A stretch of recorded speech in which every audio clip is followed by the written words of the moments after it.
Tonight, Nicola Sturgeon has quit. Does that mean Scottish independence is more or less likely as a result? And which political party is most likely to benefit? To discuss that and much more, we're in Rugby this evening, in the famous public school of the same name, which has been going strong since the 1500s.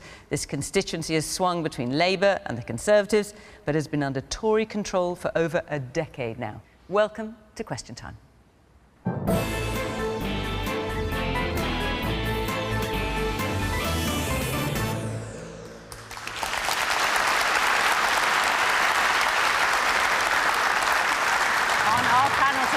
Robert Jenrick, the UK Government's Minister for Immigration. He was elected to Parliament in 2014, winning the Newark by-election. He since served as Housing Secretary under Boris Johnson and was in the health team in the Liz Truss government. Stephen Kinnock is Labour's shadow on immigration. The Welsh MP and son of the former Labour leader Neil has represented Aberavon since 2015. He worked at the World Economic Forum before that. If anything of consequence has happened in Scottish politics over the last several decades, then Ruth Wishart has no doubt written and spoken about it. She's been a broadcaster, journalist and commentator across the media scene and is also a long-time supporter of Scottish independence. Lionel Shriver says she's lost friends over her political views, but she does have an army of fans for being an award-winning author. Of her 17 books, most notable so far is We Need to Talk About Kevin. She's written for many newspapers and is now a regular columnist for The Spectator. And Ian Hislop has been editor of Private Eye for over 30 years, the best-selling magazine that lampoons and investigates in equal measure.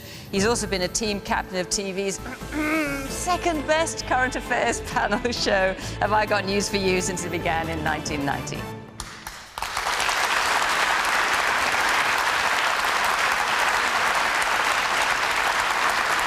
Good evening to our panel, to our audience here, which tonight, because we are in Rugby, reflects electoral support for our political parties here in England. And of course, good evening to all of you watching at home. Every Thursday night, Question Time trends on social media, so why not join in and let's hear what you've got to say and what you're thinking about it all. So let's take our first question tonight, which is from Simon Rush. Does Nicola Sturgeon resigning as First Minister mean the end of Scottish independence? Ian, why don't you kick us off? Yeah, obvious first person to come to. It's an opinion, and that's all we can have. OK, I think, on the whole, this side of the border, Nicola Sturgeon gets a fairly easy ride in terms of coverage, and a lot of the tributes to her seem to me well over the top and not terribly well informed. I mean, she said 3 weeks ago that she had plenty in the tank and that she was nowhere near quitting. Then she quit. That makes her a standard politician, not a saint.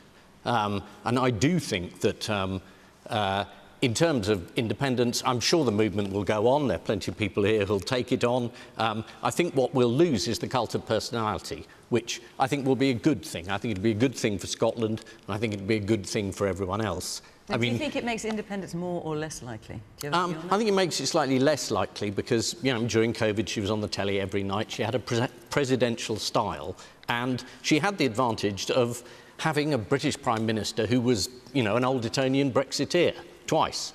Now, she hasn't got that. So the narrative that everything in Scotland is the fault of English public school boys, it won't wash anymore. And her own loan scandal, I know we've got a dodgy loan scandal at the BBC, but there is a dodgy loan scandal with the SNP. There's the ferries.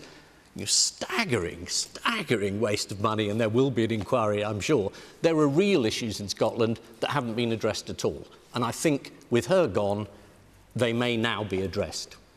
So that's my opinion. Ruth? Well, how much of that can I disagree with in two sentences?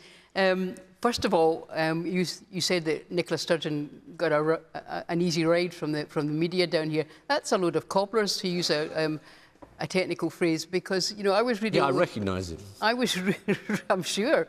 I was reading the papers on the way down on the train today, and one paper, which I won't name because I've only just bought it for the first time today, called her that bloody woman. And that bloody woman was, you know, was what they used to call Mrs. Thatcher. Nicola Sturgeon loathed and detested Mrs. Thatcher. I think you're right about one thing. I think the cult of personality is not good for politics. But if you remember, before Nicola Sturgeon, there was Alex Salmond, and Alex Salmond, when he left politics, or he didn't leave politics, but when he left the leadership of the SNP, everybody said, who on earth could replace Alec? And Nicola came along and well, now... except, hang on, I mean, Nicola was very much there side by side with Alex, and that's not the situation now. And the question is, does Nicola Sturgeon resign? He's not the most distinguished figure in Scottish politics to look back on, is he? Does Nicola Sturgeon resigning mean the end of Scottish independence, or certainly does it make it less likely? Well, what's your answer to that? I think it will have an impact. And what do you think that impact will be? Well, just if I could just elaborate very briefly, all the commentators from the unionist parties have said that, you know, this is glad tidings of great joy, and they're all dancing on the political grave of Nicola Sturgeon, and various people, including some of your colleagues, have said things like, you know, this is a great gift for the Labour Party. I don't think that's true, because if you look at the demographics in Scotland, there's only one age group now, which unhappily is my age group. There's only one age group, but Ruth, which is hostile. You haven't answered the question yet. Well, I am answering the well, question. are you? I haven't heard it. Does it mean the end of Scottish independence, or No. at least does it make it less likely? No, it doesn't mean the end of Scottish independence, and I don't think it makes it less likely. I think there's going to be a period during which, a period of turmoil, inevitably, until a new leader is picked. But no, because of what I was trying to say in response, is because almost every age group in Scotland is pro-independence, I think that will continue. I think the independence movement's got its own momentum. Robert.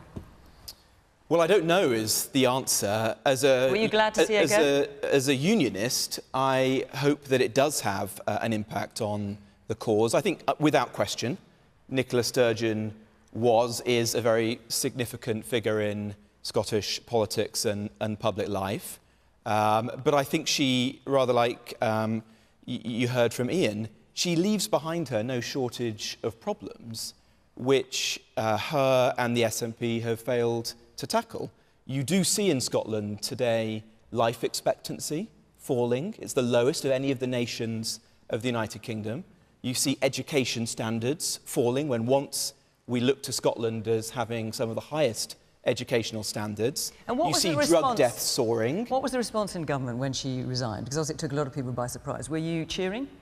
Or were you thinking, No, I don't know, we're not worried about who's coming next? I don't think anyone was cheering. I think anyone who serves in office, whether that's in the cabinet or leading a devolved administration, can understand that whilst it's an enormous privilege to hold these positions, it does carry with it some burden, particularly for your family and loved ones. So I think I and others understand why Nicola Sturgeon might want to move on. But what we would like to see in government is that this new phase that Scottish politics now moves into is one which is more unifying than the very divisive one that we've lived through since the referendum, and that we in Westminster, as the government of the United Kingdom, can work as productively and constructively as possible with the Scottish government, whether that's led by the SNP or anybody else, to tackle the issues that actually matter to the public in Scotland and not be distracted by these constitutional questions which have just proved incredibly divisive. Man there in the blue suit. I share the view with a former Lord Advocate that the Treaty of Union, as an international treaty, is in perpetuity and cannot be broken in any event, so independence should constitutionally never happen. OK, woman here in the blue sweater. I think when you look at the planning and all the discussion that's gone on, I do question whether they actually have a vision of how it would look to be separated from the UK. This is the SNP you're talking about. In the SNP. And I think there isn't one. I'm not seeing a clear one. OK. Stephen? Nicola Sturgeon was an impressive politician, or is. I mean, I'm not talking about the past tense, but as a leader. You know, and the impact on independence? And she gave a gracious and thought-provoking speech yesterday. I don't think it will make a huge amount of difference, to be frank, because I think support for independence is drifting away in Scotland.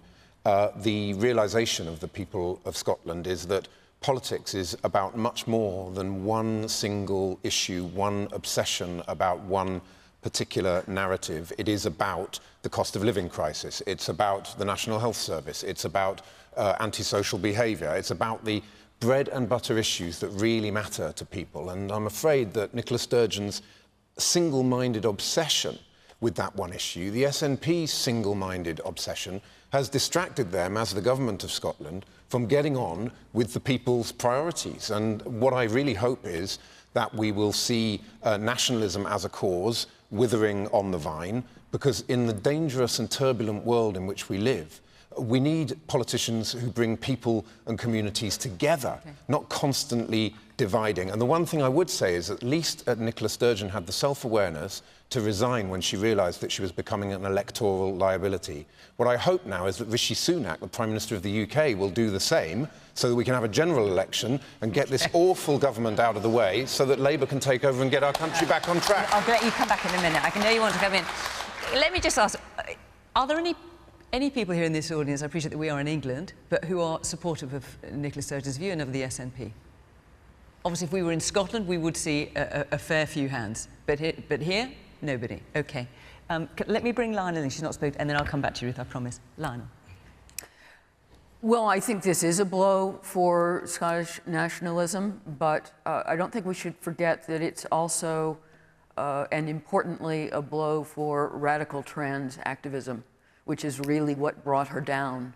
I thought that her resignation, while fulsome, was disingenuous, that suddenly, whereas 4 months ago she was raring to go on to the next election, suddenly she was too exhausted.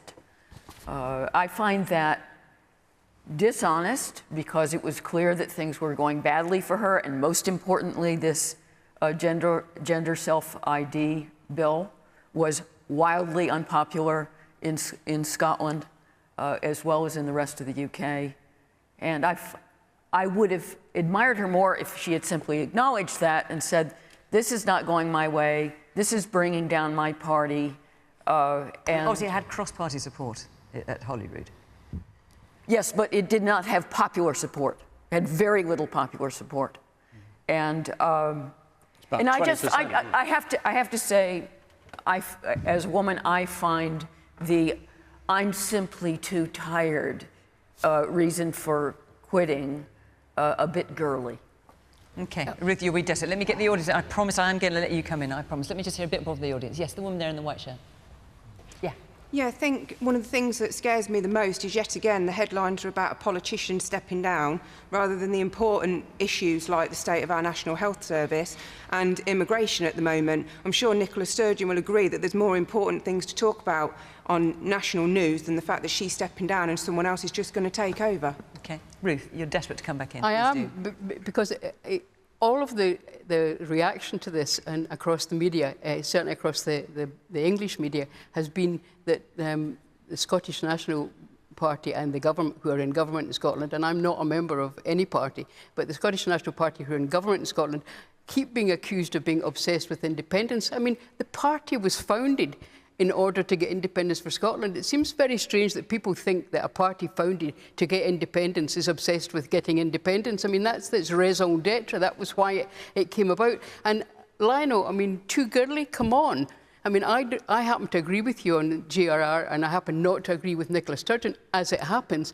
But, you know, when Jacinda Ardern resigned, and thank you, and Nicola Sturgeon resigned, both of them went at a time of their own choosing, which I think is unusual for a politician, and it's quite important that they were able to do that, and they were able to trust their own instincts and go at a time of their choosing. I think that matters, and I don't think it was anything to do with them being women. I venture to suggest that some male MPs, we mentioned one in passing, Mr Johnson, had to be dragged cricking and screaming out of number 10. I mean, maybe the male ego had something to do with it, and maybe the female ego is a little less fragile. Well, she survived 8 years and 7 as deputy. She didn't suddenly feel tired, did she?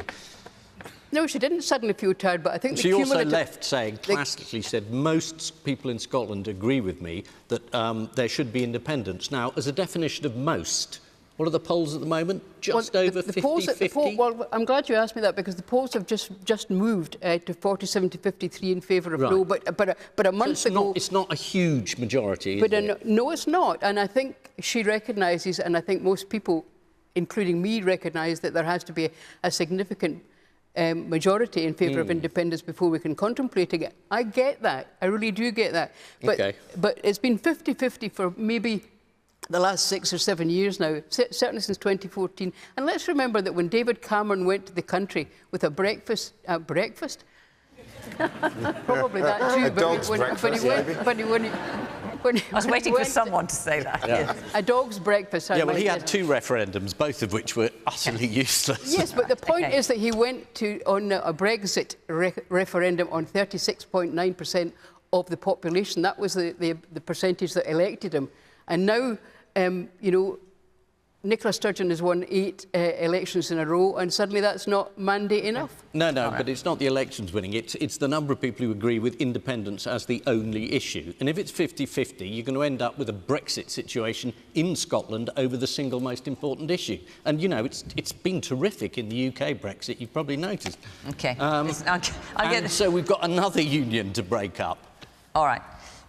I'm going to move on. But before I do, I want to mention that Question Time is in Cardiff next week. The week after that, we're in Sunderland. So Cardiff and then Sunderland. If you'd like to come to either show, go to the Question Time website. Address is here. And we'd love to see you. Just follow the instructions there and come along. Right, let's take another question now from... And you'll be... The lady in the white shirt, you'll be glad we're taking this question. Debbie Lynn. With the recent protests at an asylum seekers hotel in Merseyside, do you think having a clear working asylum policy would solve the problem? Well, rather handily, we have the Immigration Minister and Shadow Immigration Minister here, so let's get it from the horse's mouths. Robert. Well, the first thing to say about the protests that happened in Knowsley is that it's always unacceptable to break the law, and there is no excuse whatsoever for the violence that we saw in Merseyside. But to understand is not to condone, and there are some who see the public's frustration about the small boats crossing the channel as a sort of phenomenon to be managed and not as a warning to be heeded, and we don't agree. We think that it is absolutely vital that we as a country get a grip on this issue. We live in an age of mass migration. The United Nations has said there's over 100 million people on the move today, many of whom obviously would want to come to the UK as one of the most prosperous countries in the world. So how do you propose to resolve it? I mean, there has been a report recently, and the Home Secretary wrote the foreword to this report. It's made a number of suggestions, one of which was introducing laws making it impossible to claim asylum in the UK at all after travelling from a safe country. Is that something you endorse and would like to see come in? It is. So there would be no way of claiming asylum at all if you came from a safe country?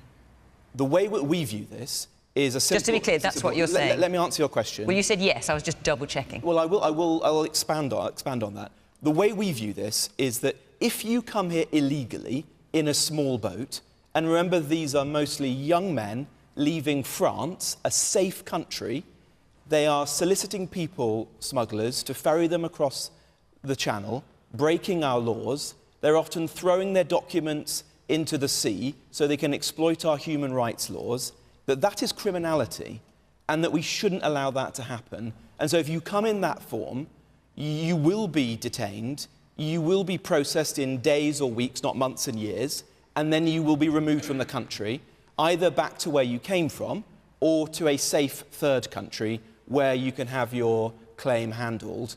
And by doing that, we not only tackle criminality, the gangs that feed off it, but we enable this country to target the resources we have, which are finite, the housing, the school places, but that the is sponsors different from what you've just said, Robert, because the question I asked you is, do you support the idea, which Suella Braverman, she says she doesn't endorse everything in this report, but she has nonetheless written a foreword to it, introducing a law to make it impossible to claim asylum in the UK if you have travelled here from a safe country? Yes, the asylum and immigration system we want to build, and we're going to be legislating on this shortly, is one where if you come here illegally in breach of our laws, for all the reasons I've described, you will not have a route to life in the UK.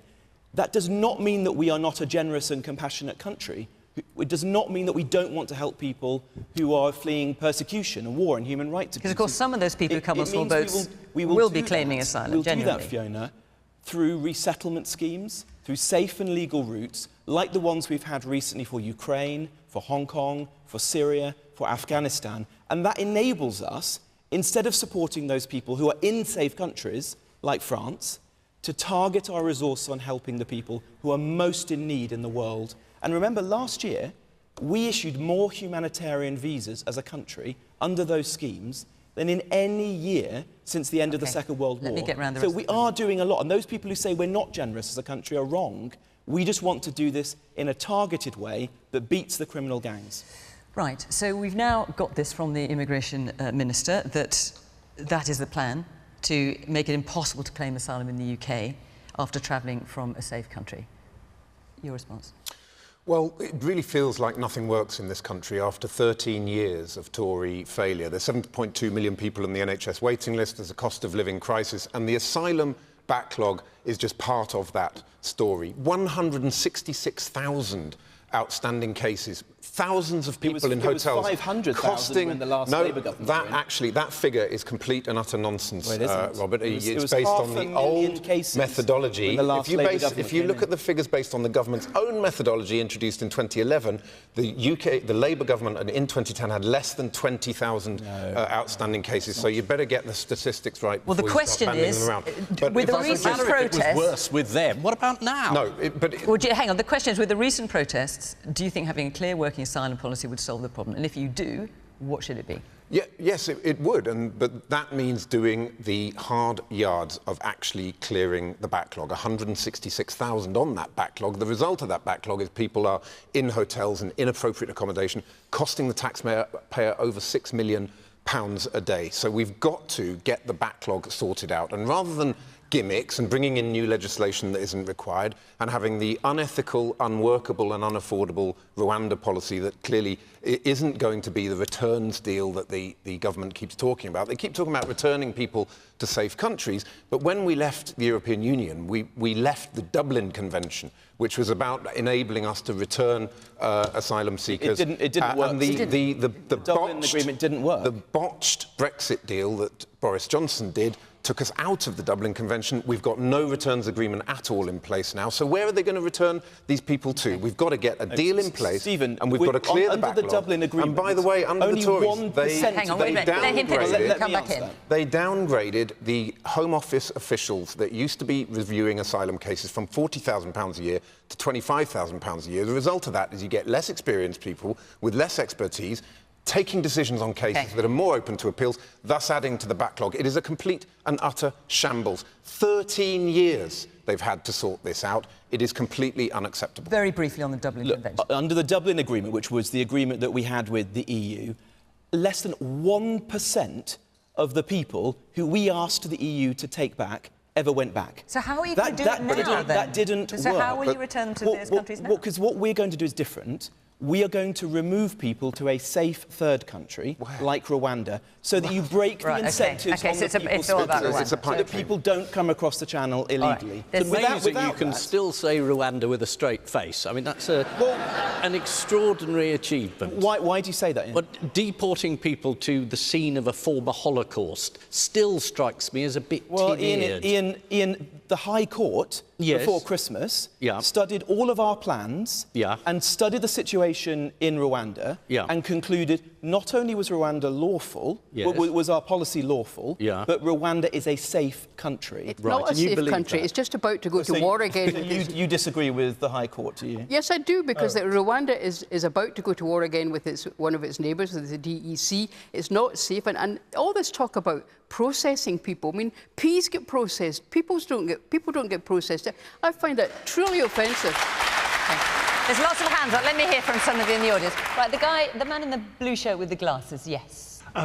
This issue of unauthorised channel crossings obviously hasn't just started. It's been going on for some time. And Mr Jenrick said it's vital to get a grip of it. And to bring it down to a sort of binary question, why hasn't the government? Is it that it can't? And there might be very good legal reasons or whatever it can't. Is it because it can't or because it doesn't want to? Now, there's all sorts of sophisticated things behind that, but it does seem to me to be a binary choice. Can't it or doesn't it want to? OK, I'll come back to you, Robert. I just want to hear a bit more from the audience. Yes, the man here in the front in the blue sweater. Yeah, hi. I happen to agree with the bill. but how many more hotels are we going to have to fill before we accept there's a longer-term problem with immigration in this country? We can't just keep putting people in hotels after hotel, especially in this area. We're filling up Grade 2 listed buildings with people, part of the processing issue. We can't just keep housing people in hotels and expect the problem to change. And what do you think of the Immigration Minister's suggestion that we should, if you come over on a small boat, that's it, you won't go to Farmers Home I and happen to agree with him, yeah. OK, the man behind. Going back slightly, are we now saying that Rwanda is safer than Knowsley? I think you are, aren't you? Well, look, we do think Rwanda is a safe country, and the High Court has... Safer than Knowsley? No. We're saying that Rwanda is a safe country to send somebody. Okay. But look, if I could just say... It's a serious point.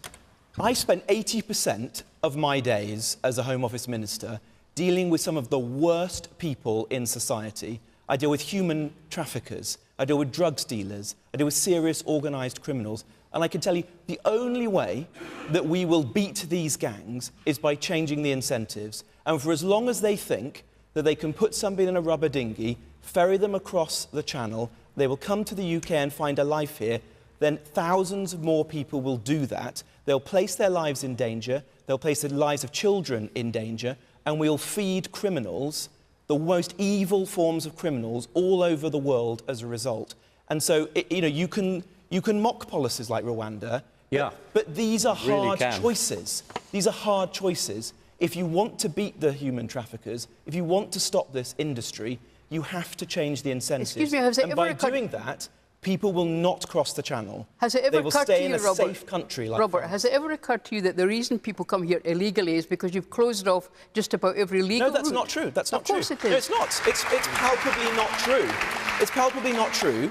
Since 2015, 440,000 people have come to the UK on humanitarian visas. Last year, more people came on humanitarian visas than any year since the Second World War. Robert, let me ask you a question it is a naive argument. Let me ask you a question which was... by increasing safe and legal routes will stop the problem. Let me ask you a question which your colleague put to Suella Braverman, the Home Secretary, which she struggled to answer, I think it's fair to say. And he asked, just because this comes to your point, I'm a 16-year-old orphan from an East African country escaping a war zone and religious persecution. I have a sibling legally in the United Kingdom. What is a safe and legal route for me to come to the United Kingdom? What's the answer to that? Well, the answer is that we do have safe and legal routes that are available to people all over the world.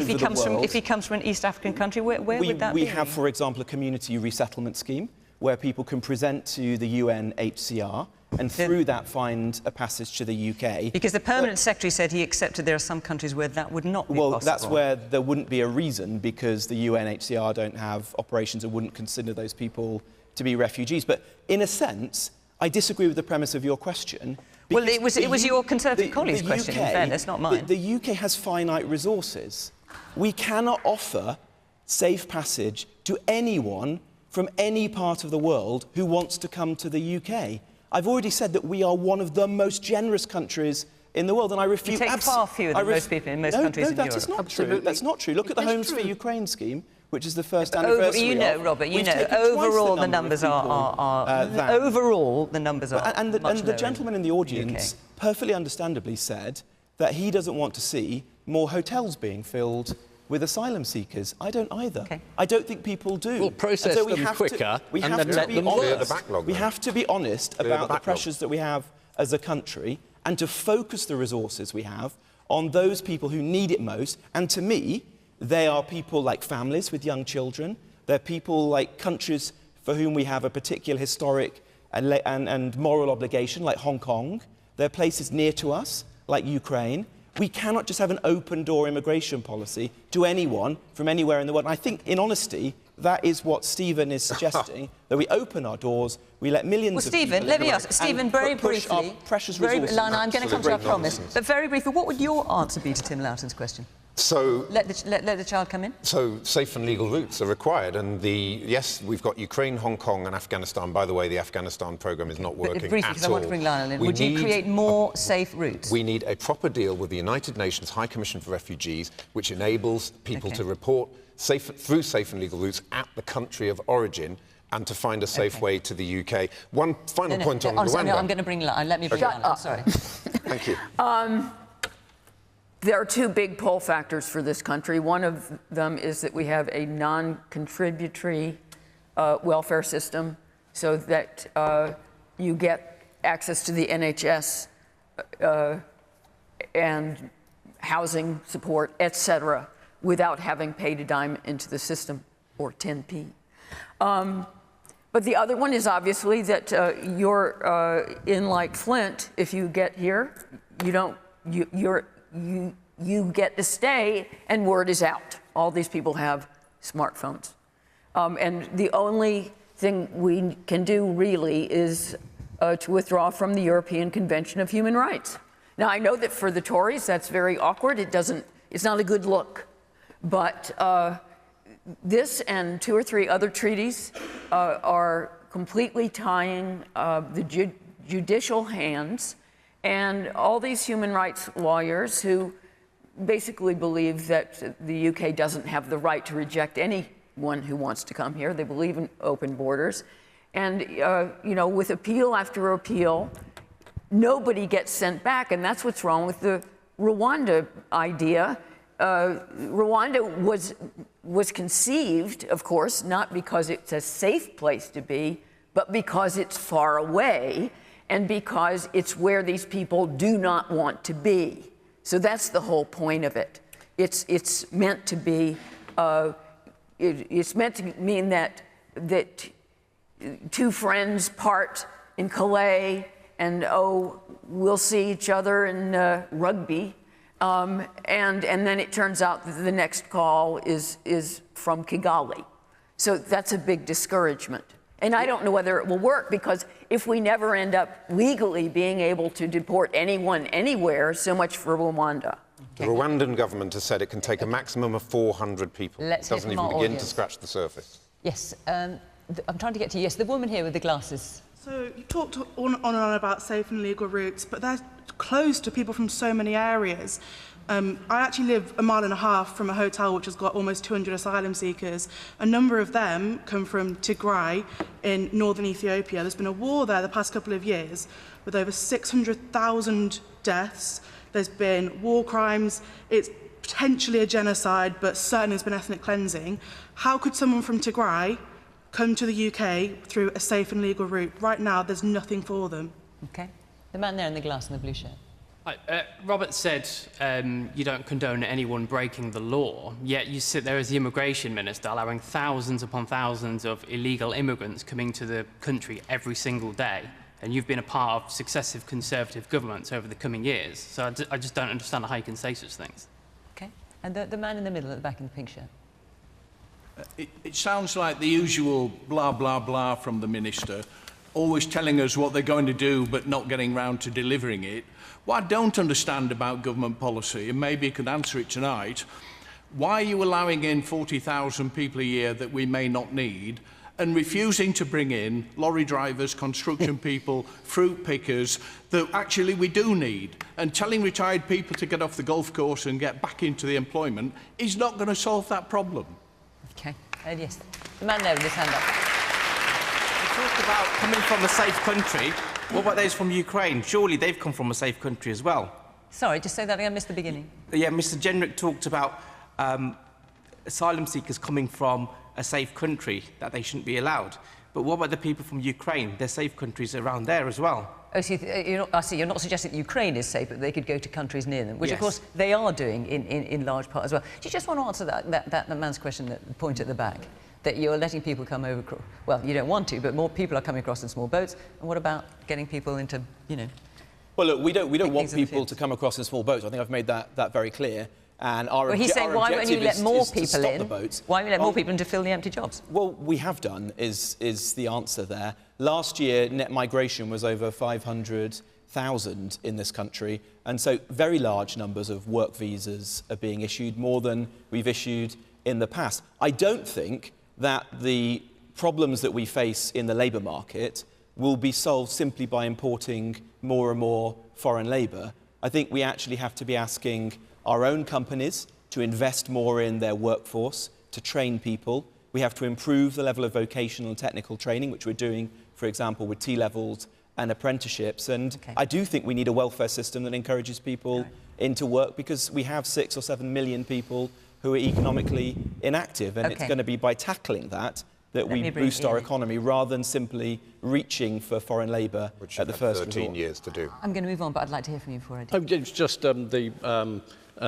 the gentleman said is Knowsley safe, and that was the original question, is that the government puts asylum seekers in places which are already deprived quite often because it's easier and cheaper. It outsources them to companies who run them very badly for profit. There's no warning a lot of the time. The hotels just spring up. The reason people are in hotels and hostels for so long is because the backlog is so enormous, and people are there for, months and years. You say you'd like them not to be. Well, they are. That is why they're there. And to blame the people in the hotels and the hostels for being there when the system has completely failed seems to be encouraging people to go round there with hammers and smash up police cars and say, it's your fault you're here.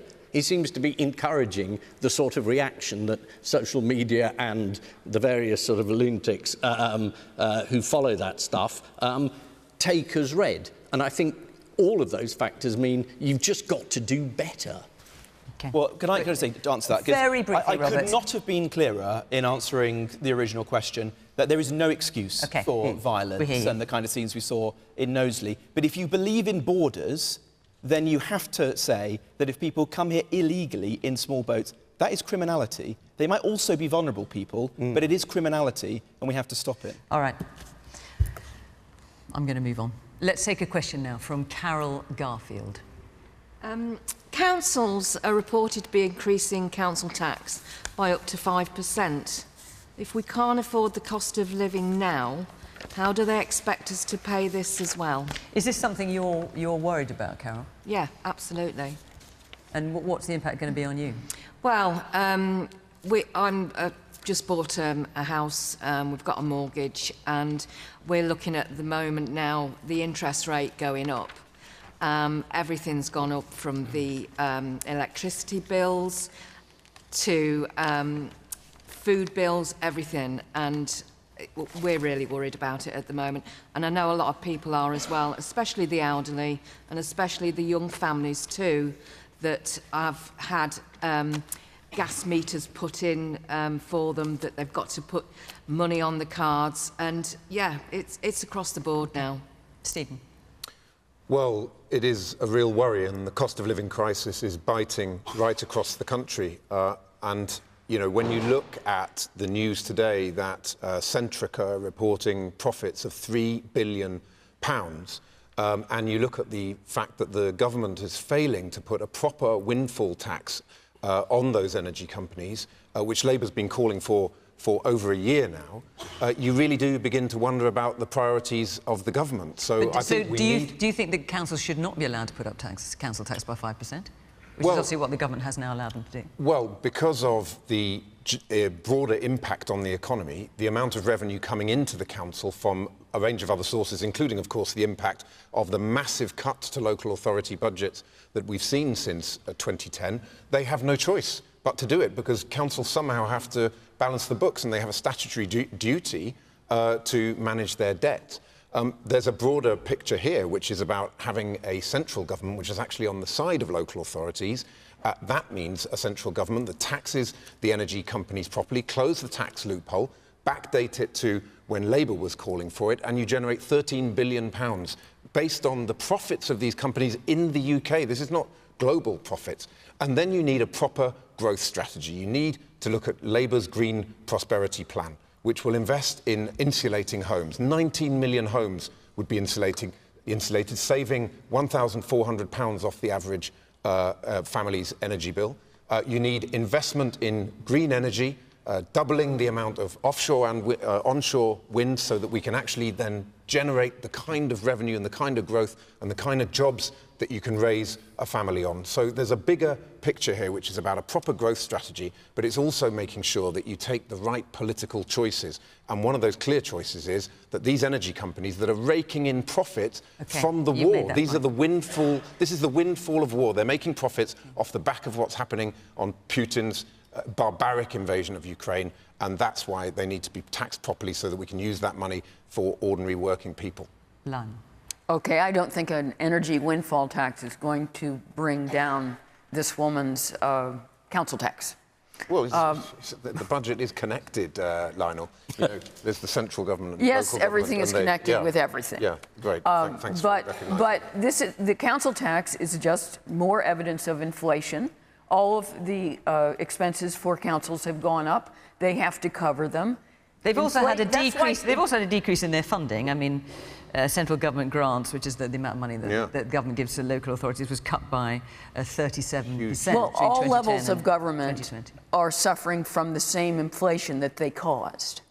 Okay, so, and that's why inflation is so pernicious, is that it develops momentum and it gets implanted in everything. It's not just a wage price spiral, but everyone's costs start going up. And, you know, I shop in the same shops you do, and I'm absolutely appalled. And it's not just 10%. It's often 50 or 60%. So I know it's easy for Rishi Sunak to get up and say, oh, you know, we have to tame inflation, but it's no joke, and it's a monster, and it's very hard to stop. It's the man there in the glasses, the blue sweater. I agree with Mr. Kinnock's view. I think we do need to insulate. The problem we have is you need to plan for the future. So the situation we have now is you need people with those SME knowledge and skills to go in and do solar insulation, look at heat pumps. Now, there's two issues there. There is getting those products, and there's fitting those products. With the resource capacity we have in the country, we just don't have those skills. So look, I would love to get solar in my house. The problem I have is it's going to cost me about £11,000. Can I get a loan for that? I'm not sure I can because I've got a large mortgage. So how would the government enable people like me to go and get those bits of solar in my house to enable me to be more efficient, but also save me some money in the long run? So what would the Labour government do to help me in my position? So Labour's Green Prosperity Plan includes a big chunk of funding for insulation. So what would you, to him specifically, yes, what would you do for him? Based on government grants to support, on a cost-sharing basis, the insulation that's required. You're right that the abject failure of the government to plan for this and to create the capacity and the capability... he's asking what you do, in fairness. Yes, but that's what we are going to have to play catch-up. So when we take over, which I obviously So what you're saying, just to be clear, what you're saying is you'll give him some of the money? Yes, there is a funding model in place to make it happen. That was a when we take over. Can I just record that for posterity? Okay, all right. Front foot confidence. The man there, yes, I can't quite see what you're wearing. Have you got a blue shirt on? Yeah. With the addition of a windfall tax, will it or will it not encourage businesses with big budgets to try and avoid tax or move elsewhere? All right, listen, I'll come back to you because I want to get around the rest of the panel. There's a woman right at the back who had her hand up. Yes, there you are. I can hardly see you. Yeah. I think hard-working people really are struggling, and it's not something that we should just laugh at or ignore. So I think the knock-on effect of that is people are going to be going on the welfare system because there is no incentive to work. What has the government got in plans for that? Robert? Well, of course, people are suffering right across the country. I'm sure they are here in Rugby as well. And it's for that reason that we've consistently tried to take steps to help as many people as we can, and particularly the most vulnerable in society, whether that was the work that we did during the pandemic, helping those people who were out of work or at risk of being out of work through the furlough scheme, or more recently with the support with energy bills. But I won't pretend that we're capable of insulating everyone from these massive global pressures. Inflation, as Lionel said, just is the great evil here. It is very pernicious, it's harmful to everyone in society, and it has to be at the absolute heart of our economic policy to bring it down. I'm pleased to say that it is starting to fall, but it remains both very high and in some aspects, like food, which of course hits the hardest people, the most vulnerable people in society the hardest, it remains stubbornly high. So we're going to do everything that we can as a government to bring that down. The Prime Minister said it as one of his objectives for this year to halve it over the course of the year, and we don't want to take any decision that might jeopardise that. On the question on council tax, We're not mandating councils to put up council tax. We understand the pressures. You've given them the pressures they're option under, to do but we're that. giving them the flexibility to do that if they want to or feel they have to. Some have chosen not to. I've seen in the last week a number have chosen to continue to freeze council tax, but some have done. And I understand that that is a product of inflation. I would take issue with what Stephen has said about cuts to council budgets and so on. In my almost 3 years as local government secretary, time and again, I saw some of the most egregious examples of waste in Labour councils that I've ever seen in my life. In Liverpool, in Slough, how about Croydon? In Croydon. Thurrock. In Nottingham. They're Tories. Thurrock is a bad example. Thurrock is a bad example. But the general point is true, Ian. It's one that Private Eye specialises in exposing, that these were really appalling examples of mismanagement. There are better ways of running local councils, and there are ways of trying to alleviate the pressures on local communities. Ian. Yeah, I was just going to say, one of the problems local councils face is they are desperately short of money. There's a £3 billion budget shortfall. So local councils start thinking, how on earth do we raise money? So they start trying to become property developers or energy companies. And it's just amazing what some local authorities have tried to do to raise money. And they failed abysmally. This isn't their job. And the worst of them have gone spectacularly bankrupt. Right. Now, Michael Gove, of all people, said there were significant failures in local leadership and in financial management, and that's of Tory councils. And the people who failed the most are allowed to put up the council tax the most. So they don't stop at 5%. It'll be above that. It'll be 15%. It'll be 10%. Well, Croydon, for example, has increased their rates by 15%. Yeah, and they're spectacularly useless bankrupt. And spectacularly bankrupt. All I'm saying is there is incompetence here as well as underfunding. Okay. I'm very grateful for the plug for the Rotten Boroughs column. In case you didn't know. Ruth. Well, the thing about this is when you talk about flexibility, giving councils flexibility, Robert, but actually the flexibility you've given them is to give them less money and expect them to do more with it. Now, the 5% has been... It's all taxpayers' money, whether it's central or local. The 5% is been picked on by, I think, 84 out of 114 English councils, 84 out of 114. So when you say some people aren't putting taxes up by 5%, most of them are. And one of the reasons they are is because they've got a huge... I mean, I'm not at all unsympathetic about the lady talking about the cost of living. Everybody is suffering now, and the last thing they need is a bigger council tax bill. But councils are stripped as well. They're cash-strapped. They're having to find money for things like social care. And because of the situation across the board, there's more need for social care than ever before, and the budgets for social care are getting squeezed, and the people who need social care most are not getting it. And central government, meanwhile, is squeezing local councils, and local councils are not crying. Most of them are not crying wolf. I pay respect to the rotten boroughs who are behaving badly, but most of them are not crying wolf. Most of them are in really serious, deep doo-doo. I'm going to try and get one more question as we've got 10 minutes, but just very briefly, Stephen, windfall tax, encourage or deterrence to investment, which is a question you were asking. It won't make any difference because these are taxes on the excess profits. So profits that have been created by Putin's barbaric invasion of Ukraine have generated massive profit in addition to what these companies would usually have been making. So it won't make any difference. Can we have other windfall taxes? PPE suppliers? Yeah. Right, we've got 10 minutes. I want to get this last question, if I can, from Julia Lynn. 1/5 of knife crimes in the UK are committed by children, and knife attacks are up by around 30% since 2010. How can we tackle this? I mean, it's worth repeating that, isn't it? 1/5 of knife crimes in the UK are committed by children. We've had a very high-profile one in the last weekend when I was just looking into this before we started this programme. It just came on one after another, just a depressing and horrifying litany. How do we tackle this, Lionel? Well, I would just, I mean, the tools are limited, but I go back to old-fashioned policing, more police on the streets, you know, let's let them off Twitter duty and stop prosecuting people for using the wrong pronoun and go after kids who are carrying knives. And we probably do have to have a degree of stop and search. I'm very uncomfortable with that. I think it's alienating.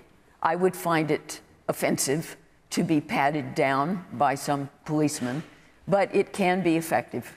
So I don't know what else. You know, there's having more youth programs, but we just heard about how strapped councils are, so I'm a little skeptical on that front. Woman there in the stripy sweater. We should be looking at why. Why is it happening? And what's your view? I think it will be partly to do with poverty, youth programs, maybe parenting, maybe school. There's a whole societal breakdown in some issues, but we should be understanding why before we can come up with the solutions. I'd be interested to hear what the panel thinks why it is. Okay, I'll get round the audience a bit more first. Yes, the man there at the back with the dark jacket on. Yes. There used to be a time where police prevented crime. They were like a deterrent. I think now they turn up when a crime's already happened, take some notes, and you never see them again. I think they're kind of glorified office workers. The lady here mentions the why, right? I think bad parenting, poverty has existed for a long time. There's nothing new there, except now the kids have knives as well. So maybe if the police did more to prevent crimes in the first place, we wouldn't see this. Okay, and the woman here in the middle with the glasses and the blue and white dress. I think it's heartbreaking that so many of our young people are carrying weapons of any sort, whether that be knives or guns, in our schools and on the streets. I think it's really, really important that as schools and education, we get the funding so that we can actually offer the policing programmes and other external agency programmes to support our young people and educate them. It might be parenting, it might be poverty, but we actually need to educate those young people that are carrying those weapons, and that is absolutely vital, and schools need the funding to be able to do that. And you're saying this, are you involved with education then?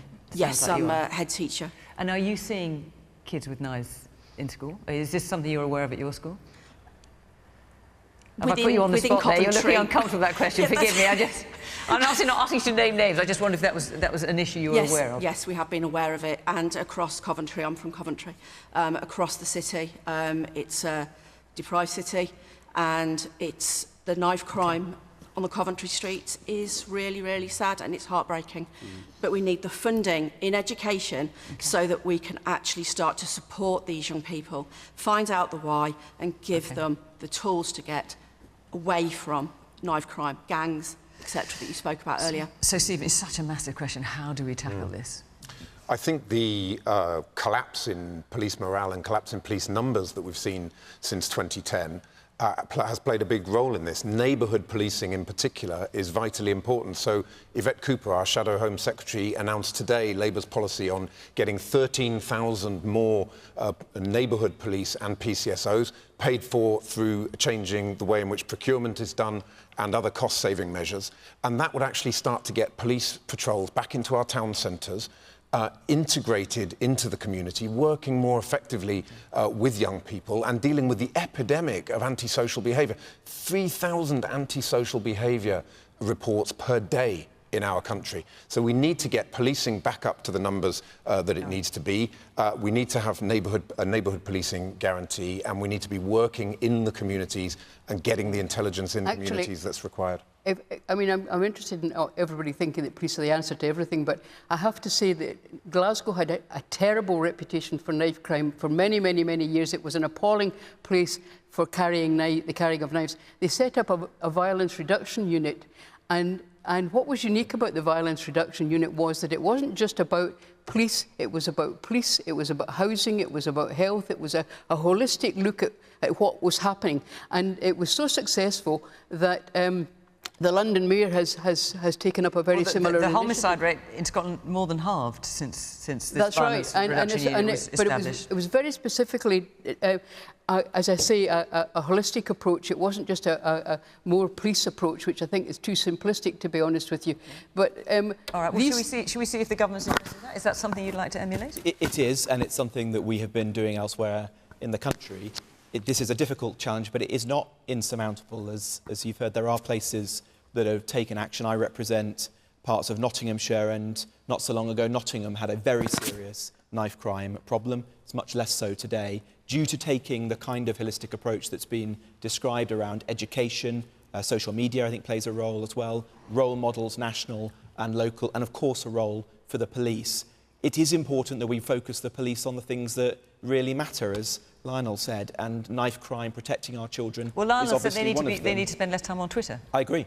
I think you want more common sense policing. I want police officers to be focused on the bread and butter things that affect all of our lives, not on Twitter and some of the more woke issues. I would, if I may, just take issue with what Stephen said, where he said there's been a collapse in police morale and numbers. That isn't true. Actually, by the end of March, there will be more police officers on the beat in this country than at any replacing time the 20,000 that you cut. More, Stephen. By the end of March, there will be more police officers on the beat in England and Wales, not just than there were when we came to power in 2010, than in any time in our history. Okay. So I'm afraid that isn't correct, Stephen. You should get the facts right. They're leaving the force in droves. Ian? I agree. With who? Because we have differing opinions here. No, mostly with the audience. I mean, I do think this is an issue for a wider approach, the police. And I did notice the story of the London mayor having to take advice from Glasgow on how to reduce knife crime, which I'm sure pleased people in Scotland. Actually, we're not hearing you quite as wonderfully clearly as we might because your hand's over your microphone. No, just so you don't fold your arms, that's all. Oh, sorry. It's a defensive position. Can you hear me now? Yes. Excellent. Well, don't bother, I haven't got anything to say. OK, on that note, the woman here with her hand up in the grey jacket. I agree. I don't think the response to all of this type of treatment around knife crime should be the police. I think we need to engage with community leaders such as sports coaches, youth workers. And I did a brief stint for a charity business in the community where, frankly, I learned an awful lot from local community leaders, and the MP, which shall remain unnamed, was very disinterested. And that, for me, is at the heart of why we've got this breakdown between our young people in this country. You can name names, you're among friends. Liam and his Labour. Right, OK. He wasn't very interested. I've just remembered what I had to say. Go on, very quick. You've got a minute left in. Oh, good. I think the opposite of effective policing, effective dealing of knife crime is not, let's not be woke. I think that's just a really sort of diverting and sort of pointless response. It deserves better than that. They aren't polar opposites. All right, I've got 20 seconds left. I'm going to hear from this man in the glasses in the jacket. Yeah, so just going back to the point about the council tax being pulled up by 5%. Oh, hang on, we're talking about knife crime now. No, I'm going on to it, Fiona. In the Neaton where I live, they're actually just turning the lights off. So going back to knife crime and feeling safe, walking down just a general road or high street, I'm not saying that's why it's happening, but people are becoming more worried about going out. Because the streets are dark. The streets are so much darker. I don't know about in Rugby, but certainly in the Neaton, certainly are. That's what you're noticing. All right, well, thank you for that. Our time is up. Our hour is over. Oh, my God, it goes quick. Don't you think? Thank you very much to the panel, to our audience here. Thank you very much for coming along and putting your point. And, of course, thank you to you at home for watching. We are in Cardiff and then Sunderland. So do go to the Question Time website if you want to be part of that audience. And don't forget, if it's too late to watch us after 10 o'clock news, we are live on the iPlayer at 8 o'clock every week. From Rugby, from all of us here. Until next time, bye-bye.